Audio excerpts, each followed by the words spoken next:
Avant d'arriver au centre d'accueil, j'étais quelqu'un de très nerveux, très violent. Et toute cette violence-là, en fait, elle est arrivée parce que, à la base, je faisais tout pour être bien, pour respecter mes parents, pour être correct.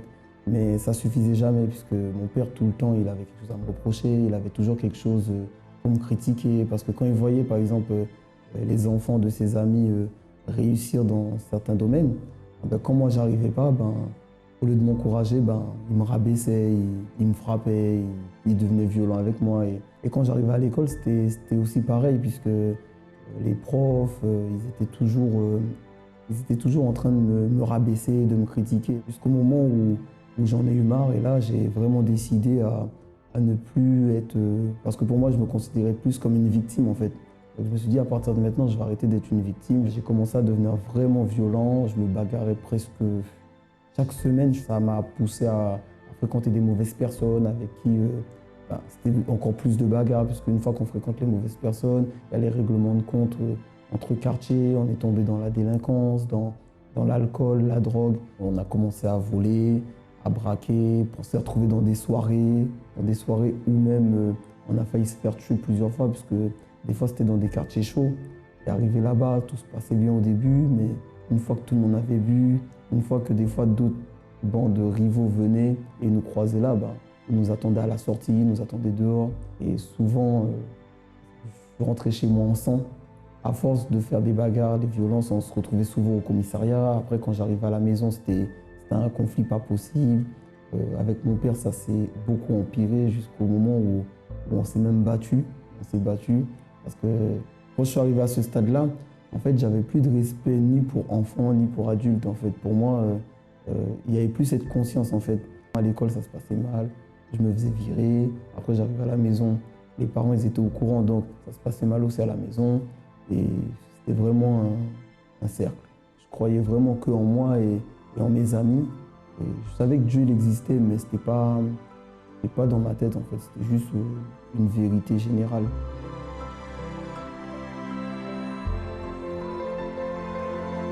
Je suis arrivé au centre d'accueil, dans un premier temps, j'étais ivre complètement. J'étais venu pour faire plaisir à ma mère. Et comme la veille, j'étais dans une soirée, j'avais beaucoup bu. Et comme j'avais donné une parole à ma mère que pour la fête des mères, j'allais venir, donc j'ai dit, bon, ça sera ce dimanche-là, je vais venir avec elle. Donc je l'ai accompagnée pour lui faire plaisir. Donc à partir de là, j'ai continué à venir, jusqu'au moment où mes amis ils ont commencé à me demander, mais attends, mais qu'est-ce qui t'arrive? Avant, tu étais le premier à faire ci, maintenant, chaque fois qu'on va faire quelque chose, tu ne veux plus venir, tu ne veux plus faire trop ci, tu n'es plus trop comme ça. Et ça a causé un conflit entre eux et moi. Et moi, ça a causé un conflit entre moi et moi-même, puisque en fait, je ne savais plus maintenant où me situer, puisque quand j'étais avec mes amis, je n'arrivais plus à faire les mêmes choses. À force de jouer un peu sur les deux côtés, un jour, je suis sorti de l'église et le lendemain, j'ai bu, j'avais beaucoup bu. J'ai pris ma voiture, j'ai pris un rond-point à grande vitesse. En sortant du rond-point, j'ai perdu le contrôle du véhicule. Donc j'ai percuté, en fait j'ai écrasé un arrêt de bus. L'arrêt de bus il est complètement tombé. J'ai dévasté 3-4 poteaux au bord de la route. J'ai percuté 3 voitures. Et tout ça en une fraction de seconde.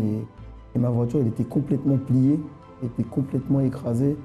Et mon collègue qui était avec moi, il a eu le temps de fuir parce que lui, il était recherché par la police parce que c'était quelqu'un qui vendait beaucoup de drogue. Et à partir de là, quand je suis sorti de la voiture, j'ai vu l'état de la voiture, j'ai vu l'état de l'arrêt de bus. Ça m'a vraiment mis une vraie claque parce que je me suis dit, heureusement qu'il n'y avait personne à l'arrêt de bus parce qu'il y aurait des enfants, parce que c'était une journée en semaine. Je me suis dit, s'il y aurait des enfants, s'il y aurait des personnes, ça se trouve, j'aurais pu tuer je ne sais pas combien de personnes. Et c'est là que j'ai pris conscience du danger que j'étais dans cet état. Comme j'avais beaucoup entendu parler de la campagne, je ne savais pas vraiment ce que c'était.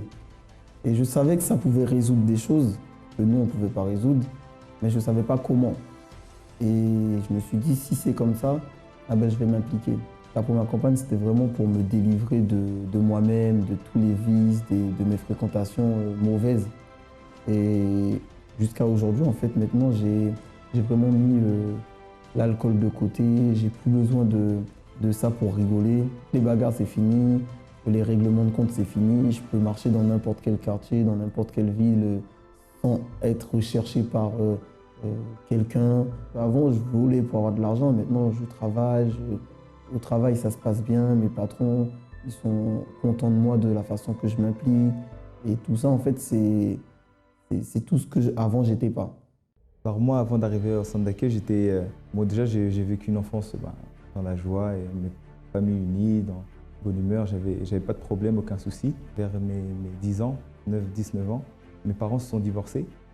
Et donc là, à partir de là, ça a commencé à être chamboulé à l'intérieur de moi, dans ma tête.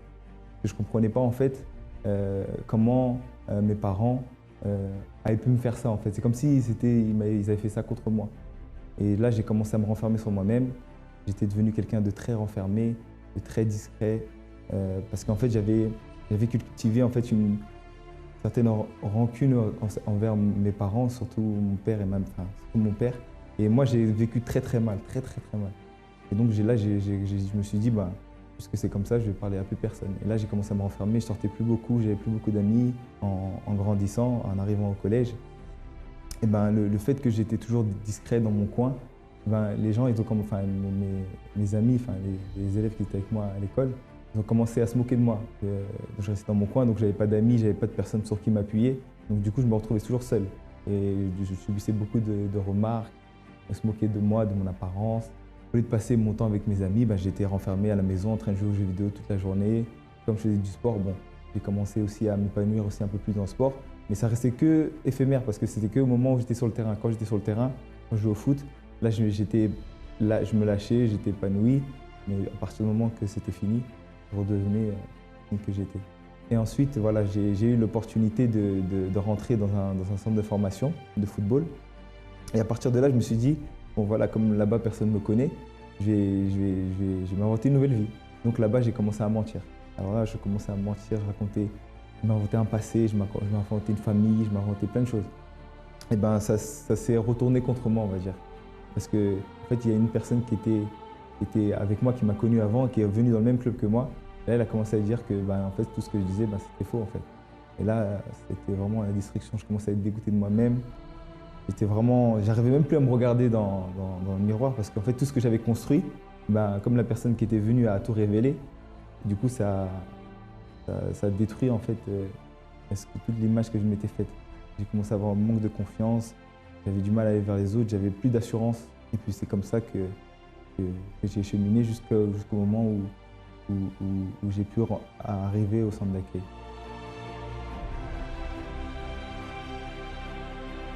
Voilà, donc ensuite j'ai fait la rencontre de ma future femme, de ma future épouse.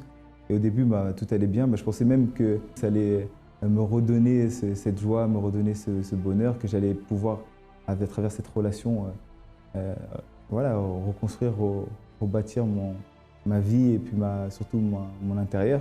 Au lieu de m'aider comme je pensais au début que ça allait faire, ça m'a détruit, ça m'a enfoncé encore plus parce que je me posais des questions, j'avais toujours des doutes, des soucis dans la tête.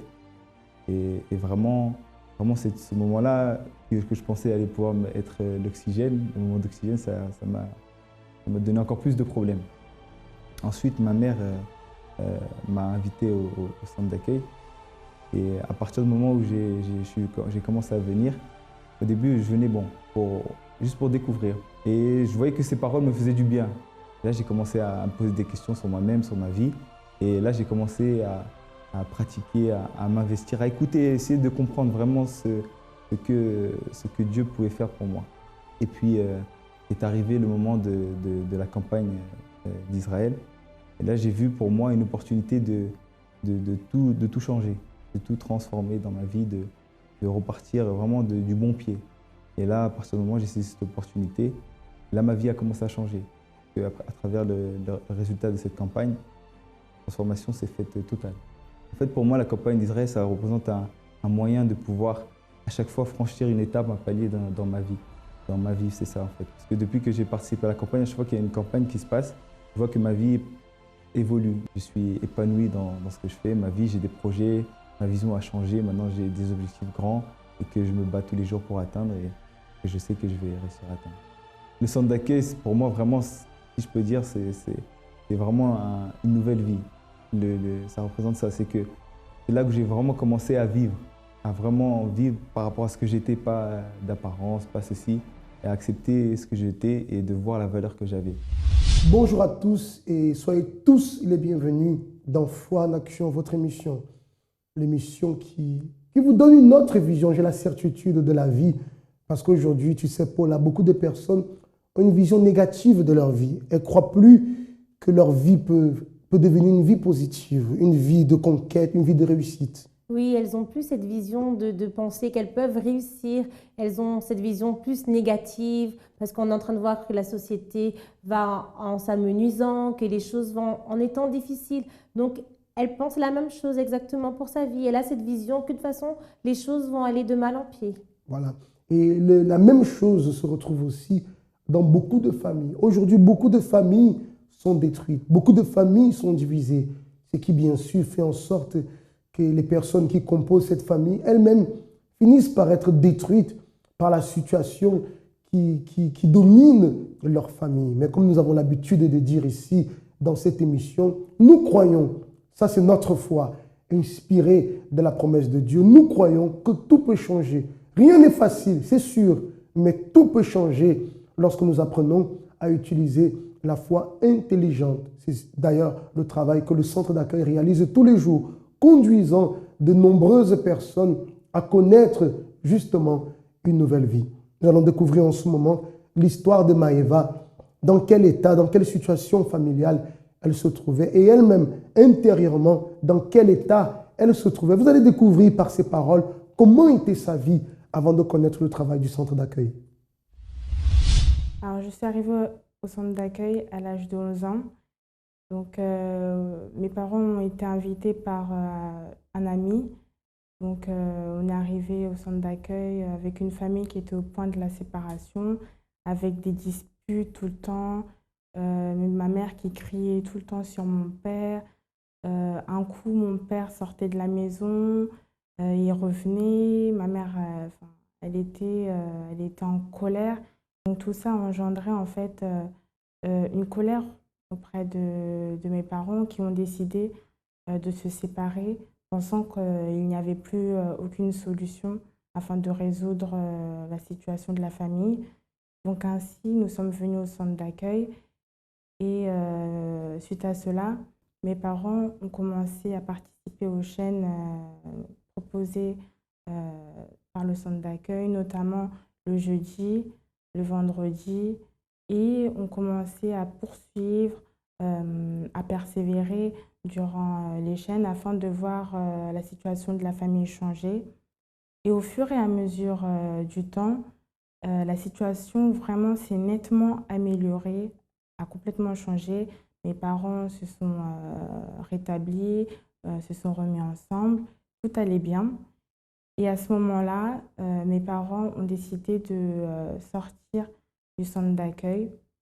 Donc, nous avons fait au moins un an et demi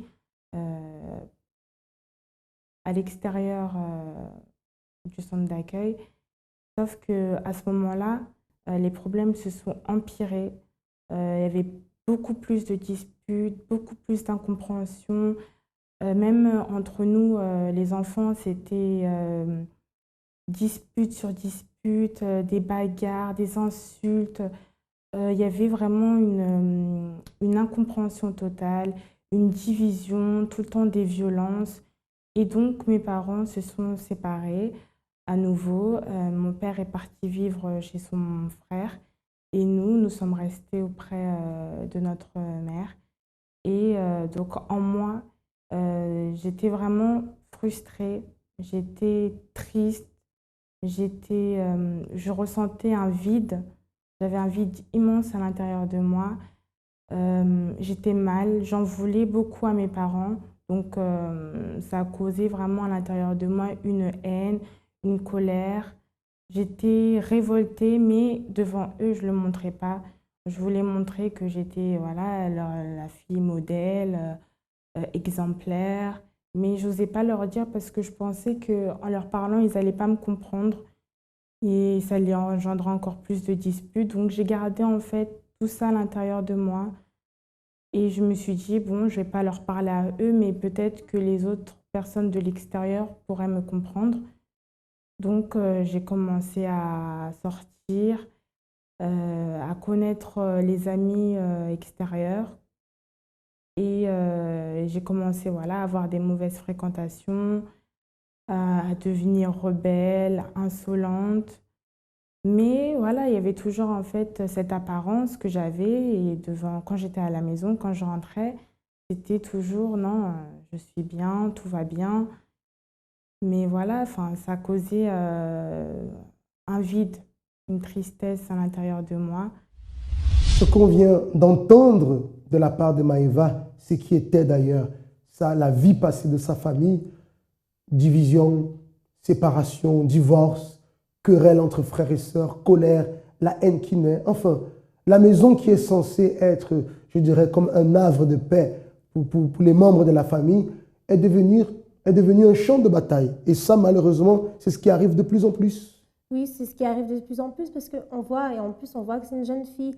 Et des fois, on voit que, voilà, que les conséquences, les liens familiaux, quand ils sont dissous, ça a des répercussions sur toute la famille, que même l'enfant qui est là, qui voit, qui regarde, qui voit les discordes, à devenir comme ça, grandit avec de la haine, grandit en étant violent, grandit en ayant plein de sentiments négatifs. Et comme vous disiez en première partie, commence à grandir avec cette vision que de toutes les façons, le mariage, ça ne vaut pas la peine, commence à penser que la vie ne vaut pas la peine, commence à penser que de toutes les façons, on est là, mais que rien ne va changer, que les choses sont vraiment difficiles et on commence à plus croire en ses rêves, plus croire en une vie meilleure.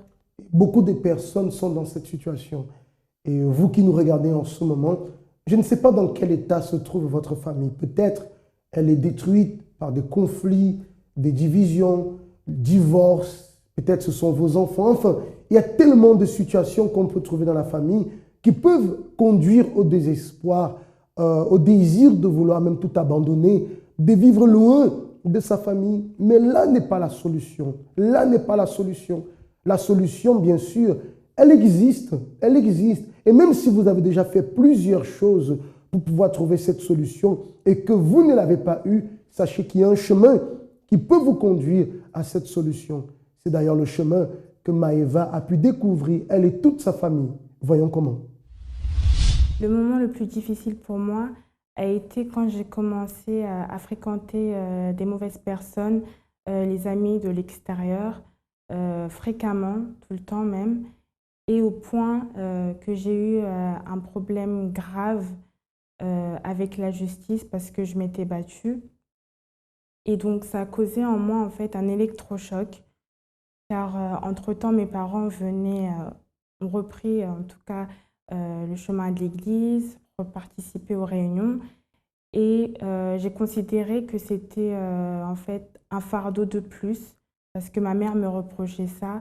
Comment tu peux causer un problème aussi grave alors que déjà, on a autant de problèmes dans la famille, ça rajoute encore plus de disputes, plus d'incompréhension. Et donc là, j'ai décidé, non, il fallait que je puisse changer, il fallait que je puisse montrer l'exemple. Donc prendre une décision radicale de changer celle que j'étais, ma personnalité, quitte à abandonner les mauvaises fréquentations. J'étais décidée, j'avais plus rien à perdre. Donc ainsi, j'ai commencé à m'affermir aux réunions, pas venir juste pour participer ou pour faire plaisir aux membres de ma famille, mais vraiment avec une conscience, non, je vais changer ma situation, je vais changer ma vie et être aussi un témoignage pour ma famille. Donc j'ai commencé à venir, à prendre tous les conseils qui étaient dits. J'ai commencé à demander de l'orientation auprès du pasteur, auprès des ouvriers. Et ça m'a vraiment aidée. J'ai commencé à me sentir beaucoup plus forte, à prendre des décisions. Et j'ai vu que ça engendrait des conséquences positives.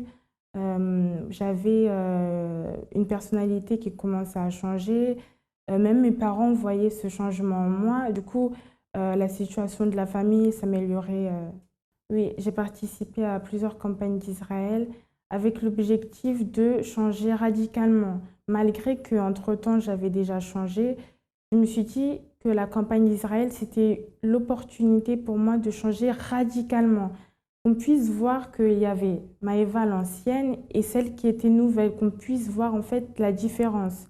Donc je me suis abandonnée, j'ai tout sacrifié, tout ce que j'avais et même les choses intérieures. J'ai commencé à pardonner à travers la campagne d'Israël, pardonner la haine, la rancune que j'avais en fait auprès de mes parents, leur demander pardon, même auprès des personnes avec qui j'étais violente.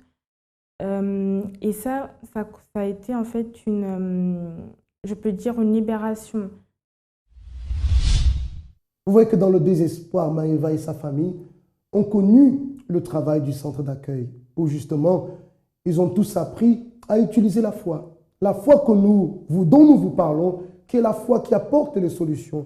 Lorsque tout semble perdu, lorsque nous investissons dans la foi, investir dans la foi, c'est dépendre totalement de Dieu. Et lorsque nous dépendons totalement de Dieu, naturellement, la réponse arrive.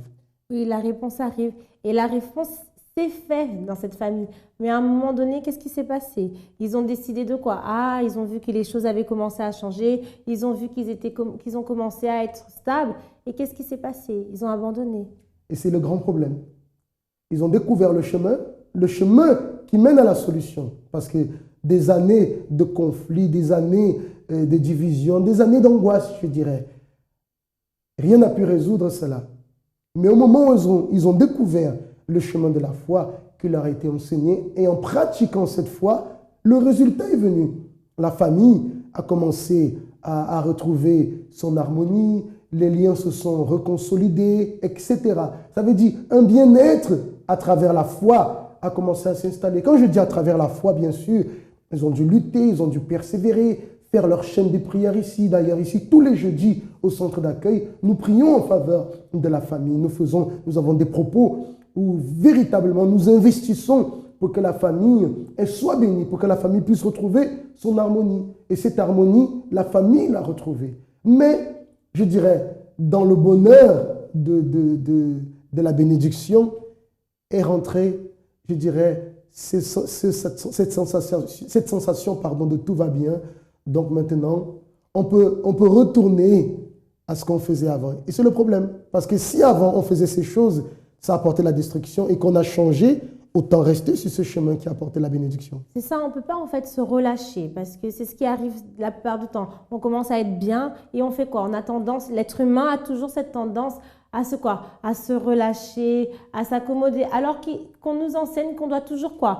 Toujours veiller, que c'est pas parce que les choses sont bien maintenant qu'on doit arrêter de persévérer, qu'on doit arrêter de lutter. Parce que si on arrête de lutter, si on arrête de persévérer, si on arrête de se battre, toutes les choses qu'on aura conquérues, on va finir par quoi? De nouveau les perdre. Et quand on va les perdre, ça va être pire qu'avant. Exactement. Donc ce témoignage, cet exemple est fort parce qu'il nous montre très clairement que le chemin de la foi apporte la solution.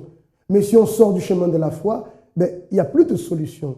Donc, voyant que la situation est devenue pire, parce qu'ils se sont lâchés, se sont relâchés, ils se sont souvenus qu'un jour, on a connu un chemin qui nous apportait la paix. Retournons. Alors, ils sont revenus au centre d'accueil où, à nouveau, chacun a dû refaire le travail, prendre sur soi. Et là, le travail était vraiment en profondeur. Maëva a dû changer, sa famille aussi. Enfin, il y a eu tout un investissement à travers les directions qu'ils ont reçues. Ils ont participé des propos, campagne d'Israël, etc. Et le résultat est ce que vous allez découvrir en ce moment. À travers les campagnes, les propos, les réunions, les chaînes de prière que j'ai fait, vraiment, il y a une différence radicale, mais totalement. Je ne suis plus du tout la personne violente, agressive, colérique. Il n'y a plus de haine. Il n'y a plus de ressentiment à l'intérieur de moi. J'ai pardonné. Je suis complètement différente. J'ai la paix, j'ai la joie. J'ai l'envie chaque fois plus d'être un témoignage pour ma famille, malgré qu'il peut y avoir des situations qui arrivent, mais je suis toujours là. Je suis ferme. Et je saisis chaque opportunité qui me sont présentées afin d'être meilleure et d'être un témoignage auprès des personnes qui m'entourent. Alors ça a Ça a beaucoup changé. Les relations avec ma sœur, moi qui me disputais tout le temps avec ma sœur, complètement changé. On s'entend beaucoup plus. Avec mes parents aussi, la communication s'est complètement transformée. Je peux parler tranquillement avec mes parents sans qu'ils puissent avoir de disputes, voilà, d'incompréhension. Tout va bien. Malgré que parfois il y a des situations qui arrivent, nous sommes toujours là dans la présence de Dieu. La vie sentimentale de mes parents s'est complètement transformée. Il y a plus d'amour entre eux, ils peuvent sortir entre eux, enfin, complètement différent. Alors là, il n'y a plus de vide. Il n'y a plus de vide, il n'y a plus de poids ou quoi que ce soit. À l'intérieur de moi, j'ai la paix, j'ai la joie grâce au Saint-Esprit. Je suis complètement renouvelée, complètement différente. Et voilà, chaque jour est une opportunité pour pouvoir encore plus me renouveler et connaître encore chaque fois plus Dieu. Le centre d'accueil représente pour moi le lieu où toute ma vie a changé, et pas seulement toute ma vie, mais où mon entourage aussi a changé. C'est le lieu de la transformation pour moi, mais radicale, et donc je ne regrette rien. Je ne regrette rien parce que l'opportunité qui m'a été donnée, aujourd'hui je saisis et je transmets même. Donc il n'y a pas de mots, c'est le lieu du changement. Voilà la preuve que la foi est le chemin de la victoire. Par la foi, ils ont conquis. En laissant la foi, ils sont retournés dans le naturel. Les mêmes problèmes étaient là. En retournant à la foi, les choses ont complètement changé.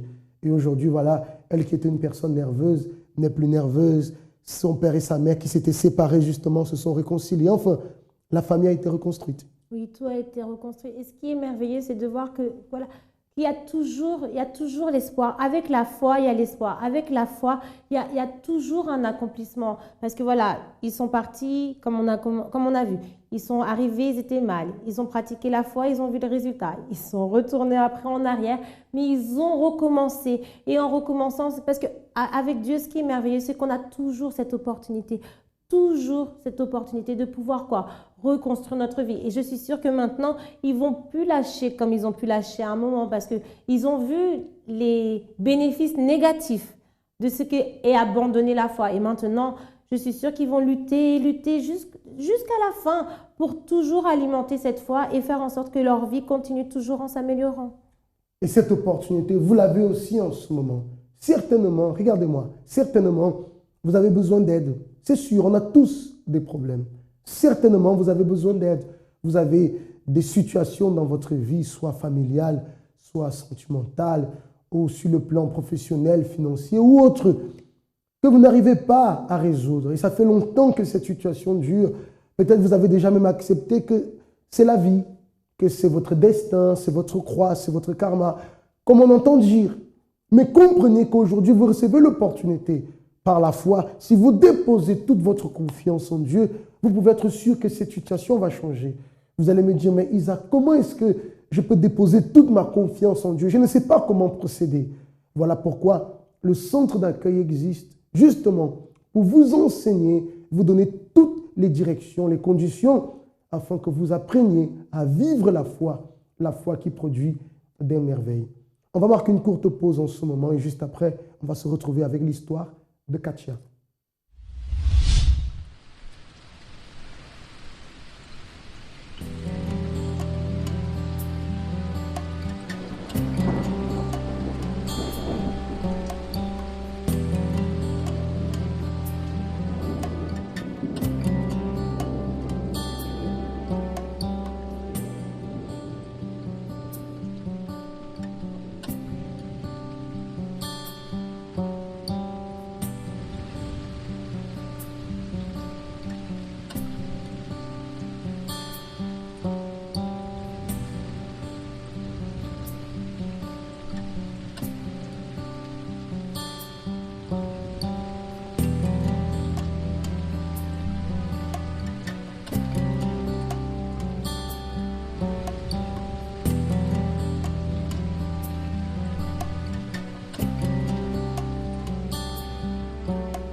Chers amis, si vous désirez notre aide, Sachez que les portes du centre d'accueil sont ouvertes tous les jours. Et durant toute la journée, il y a toujours une personne disposée et disponible à vous aider. Si vous désirez, vous pouvez noter en ce moment le numéro de téléphone qui s'affiche sur le bas de votre écran, le 01 53 35 85 12. On vous laisse découvrir en ce moment l'histoire de Katia. On vous dit à tout de suite. Ma vie, elle était vraiment, je dirais, par terre. Donc j'étais une personne qui était souffrante, vu que je n'avais pas d'affection au niveau de mes parents. Donc j'étais élevée chez des familles qui étaient vraiment des personnes d'accueil. Donc ces personnes-là ne connaissaient pas trop l'éducation. Donc j'ai grandi comme ça, avec cette souffrance à l'intérieur, sans me rendre compte. J'étais une personne dépressive aussi. À cause de ma souffrance, je reflétais souvent cette dépression sur mes enfants. Donc je battais souvent mon fils. À chaque fois que j'essayais de parler à quelqu'un, j'utilisais des gros mots, j'étais vraiment vulgaire. Donc je n'acceptais pas les personnes qu'on me fasse des réflexions. Et à cause de cette souffrance-là, j'avais vraiment un vide sentimental parce qu'à force de déception conjugale, je multipliais les partenaires pensant que ça allait me rendre heureuse. Pour sortir, j'avais pas le goût de sortir parce que je ne m'aimais pas. Même physiquement, moralement, dans tout, je ne m'aimais pas du tout. Donc je faisais tout pour ne pas m'occuper de moi, tout pour ne pas avoir à voir comment j'étais avant. Tous les soirs, je réfléchissais, je pleurais, j'étais même dans la pornographie, tout ça pour changer de comportement ou de vie, pensant que ça allait me satisfaire. Mais il y avait toujours ce vide en moi et je n'arrivais pas à combler ce vide-là. Je faisais des cauchemars suite à la situation. Donc j'étais stressée aussi et assez violente. Je voulais vraiment avoir une vie de couple et dans ma tête, une vie de couple, c'était deux personnes qui se soutenaient tous les deux. Et à chaque fois, c'était par rapport à la chair. Donc comme je ne savais pas comment me comporter avec un homme et tout, donc je pensais que la chair, c'était la chose la première qu'il fallait avoir. Mais au bout d'un moment, je me rendais compte que ça n'allait pas. Je me dévalorisais beaucoup et je pensais que plaire aux hommes, c'était faire les choses pour les autres, c'était vraiment me faire accepter. Donc je faisais toujours quelque chose pour la personne, pour qu'elle puisse rester là ou autre, mais c'était toujours, c'était toujours déçu après.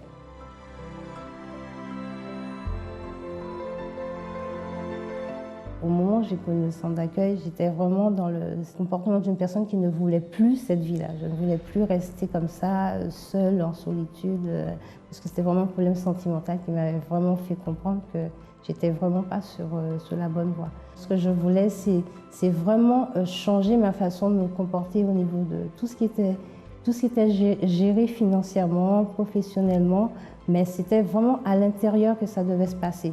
Tout ce que je voulais faire par rapport aux chaînes de prière, c'était intérieurement.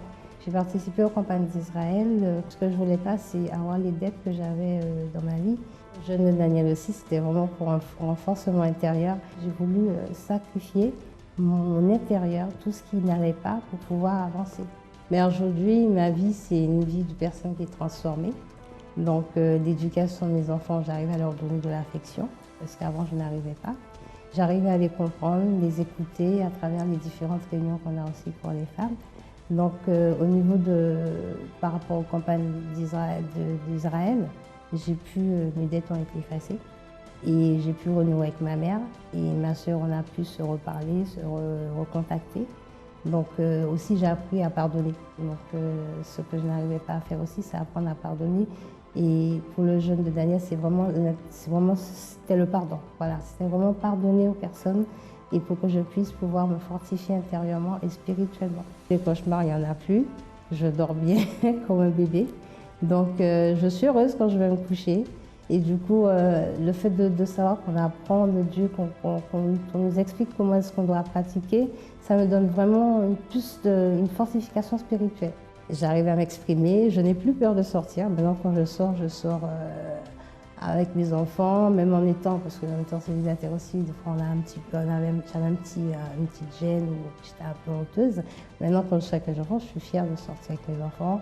Je m'aime, parce que je prends soin de moi de plus en plus. Donc, c'est vraiment un bonheur de voir que on peut s'aimer et puis on peut aussi aimer Dieu à travers tout ça.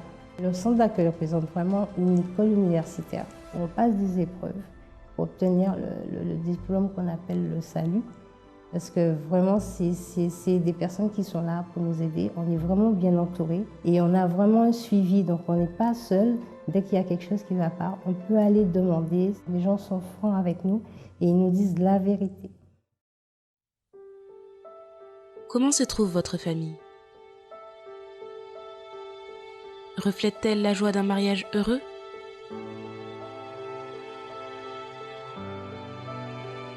L'harmonie d'un foyer uni? Malheureusement, un grand nombre de familles ne connaissent que les désaccords, les disputes, l'ignorance et la séparation. Est-ce le cas de votre famille? Les regrets, les larmes et la colère remplissent votre maison?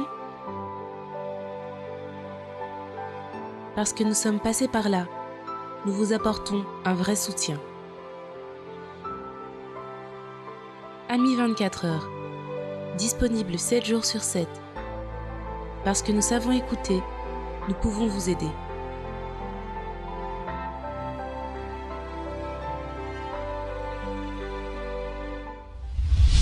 À travers l'histoire de Katia, vous voyez comme une personne, un jeune, un enfant qui parfois grandit sans père ou sans mère. Vous pouvez voir le déséquilibre que cela peut apporter à l'intérieur. C'est ce qui s'est produit dans la vie de Katia, qui a grandi un peu avec cette colère en elle. Et finalement, cette colère, elle a fini, je dirais, par déverser toute cette colère sur son enfant. Elle-même, je pense qu'elle n'aimait pas sa vie au point de se dévaloriser. Enfin, elle était totalement détruite, totalement anéantie. Mais tout cela, parce qu'à la base, dans la famille, il n'y avait pas l'équilibre dont elle avait eu besoin. Oui, c'est ça, parce qu'on voit que la famille, c'est comme vous disiez, là, c'est la base. Et si on commence dès la petite enfance déjà avec une base bancale, avec une base qui est boiteuse, forcément, on va grandir, ça va se générer à l'intérieur de nous de quoi? Des racines. Et c'est ça ça a été fait à l'intérieur de Katia. Elle avait des racines qui étaient vraiment ancrées.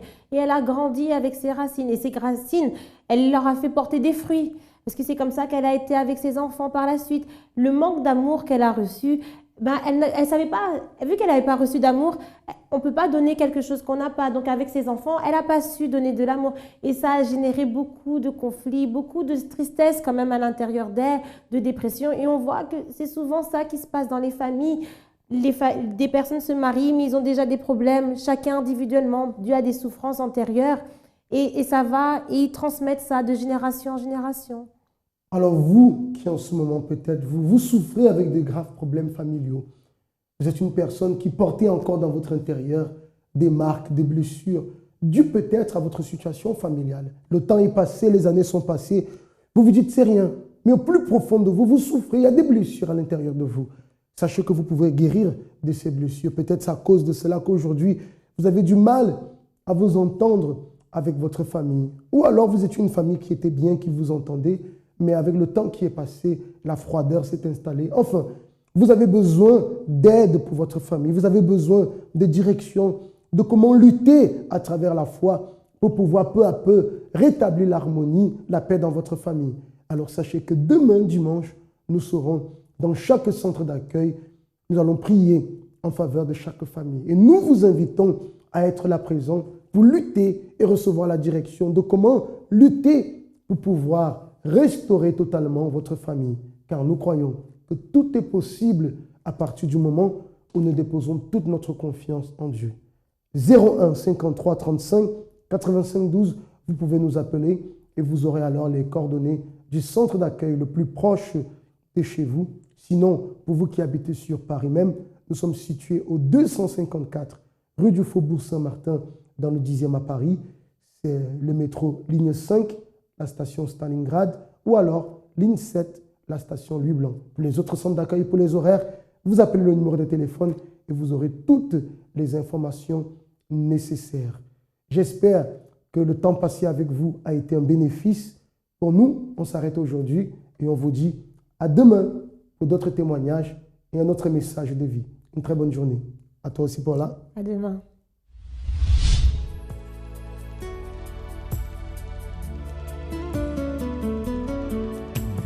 Père, je sais que tes yeux parcours la terre afin de chercher quelqu'un qui t'adore en esprit,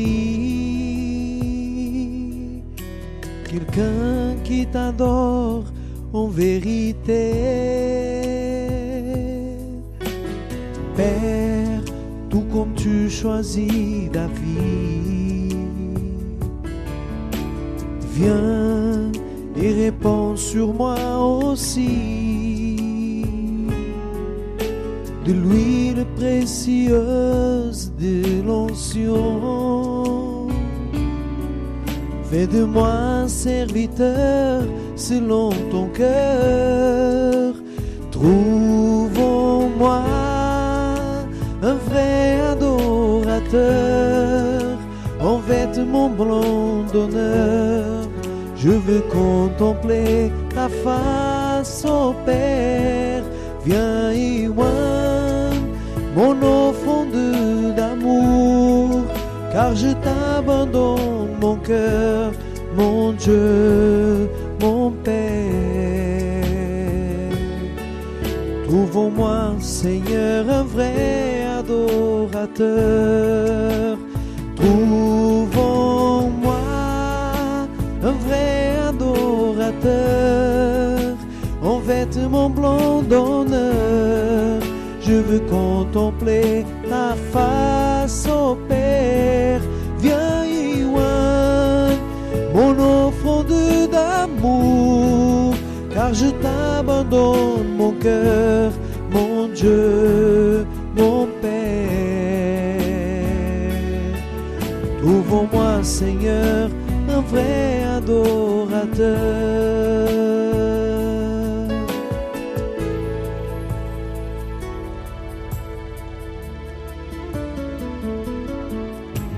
Je prends plaisir à t'adorer. Je prends plaisir à te louer. Yeah. Trouve en moi un vrai adorateur, en vêtements blancs d'honneur. Je veux contempler ta face, ô Père. Viens y oindre mon offrande d'amour, car je t'abandonne mon cœur, mon Dieu, mon Père. Trouve en moi, Seigneur, un vrai adorateur. Trouve en moi, Seigneur, un vrai adorateur.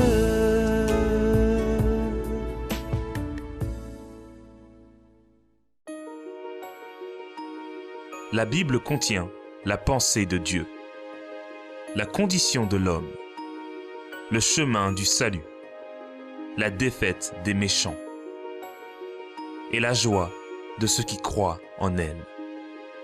Ces doctrines sont saintes, ces préceptes sont pour toujours, ces histoires sont véritables, ces décisions sont immuables. Lisez la Bible pour être sage. Croyez en elle pour vous maintenir en sécurité. Pratiquez-la pour être saint. Elle contient la lumière qui donne la direction. C'est l'aliment pour fortifier les faibles, l'appui pour élever le déchu. Elle est la carte du voyageur, le bâton du pèlerin, la boussole du marin, l'épée du soldat, la charte du chrétien. Dans la Bible, vous aurez le paradis restauré, les cieux ouverts, et les portes de l'enfer seront fermées. Christ est le sujet principal, notre bien est son objectif, et la gloire de Dieu est son résultat final. Il devrait occuper votre esprit, dominer votre cœur et guider vos pas. Lisez lentement, quotidiennement, et en esprit de prière. Elle est une mine de richesse, santé pour l'âme, et une source qui jaillit pour la vie éternelle. Elle traite les plus grandes responsabilités. Elle récompensera le plus assidu. Mais elle n'innocentera pas ceux qui rejetteront ses conseils sacrés. Priez avec elle. Lisez tout et partagez.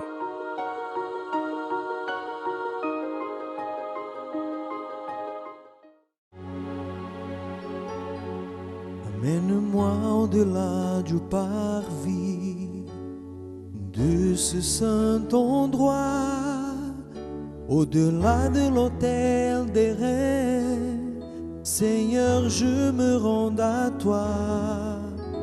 Au milieu de la multitude, le sacrificateur te loue. J'ai soif de justice, ici je peux la trouver. Amène-moi au sein des saints. Lave-moi avec le sang de l'agneau. Élève-moi au sein des saints. Avec tes braises, touche mes lèvres, me voici. À l'intérieur de ton temple, au-delà des lumières dorées, et à travers l'autel aux cendres, je pourrais voir ta lumière. J'ai soif de te connaître et pour toujours t'adorer. Et toute ma vie, je viens ici sacrifier. Amène-moi au sein des saints. Lave-moi avec le sang de l'agneau. Élève-moi au sein des saints. Avec tes braises, touche mes lèvres, me voici. Avec tes braises, touche mes lèvres, me voici.